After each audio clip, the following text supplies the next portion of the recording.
श्री स्वामी समर्थ महाराजांना जन्म आणि मृत्यू दोन्ही नाही, मग ते प्रकट कसे झाले?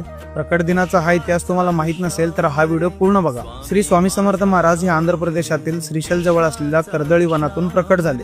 1459 साली श्री नरसिंह सरस्वती स्वामी महाराज यांनी गाणगापुरास निर्गुण पादुका स्थापन केल्या व त्यानंतर श्रीशैल यात्रेचे निमित्त साधून ते कर्दळी वनात अदृश्य झाले। याच कर्दळी वनात सुमारे 300 ते 350 वर्ष महाराजांनी कठोर तपश्चर्या केली। या काळात मुंग्यांनी त्यांच्यावर वारुळ रचले। एक लाकूड तोडत असताना त्याची कुऱ्हाड या वारुळावर पडली आणि त्या वारुळातून रक्त वाहू लागले। बघता क्षणी त्या वारुळातून एक अजानुबाहू तेजस्वी मूर्ती प्रकट झाली आणि तेच होते अक्कलकोटचे श्री स्वामी समर्थ महाराज। त्याच दिवसाला आपण प्रकट दिन म्हणून साजरा करतो। नंतर काशी, प्रयाग असे भ्रमण करत ते उत्तरेकडून दक्षिणेत आले। 1856 मध्ये स्वामी समर्थ महाराजांनी अक्कलकोटमध्ये प्रवेश केला आणि सगळ्यात आधी ते याच खंडोबा मंदिरमध्ये थांबले होते। स्वामींनी 22 वर्ष अक्कलकोटमध्ये वास्तव्य केले आणि अक्कलकोट हे तीर्थक्षेत्र झाले। अक्कलकोट ही एक अशी जागा आहे जिथे स्वामींनी आपली साधना केली, भक्तांना आशीर्वाद दिले आणि भिवू नकोस, मी तुझ्या पाठीशी आहे असा विश्वास दिला।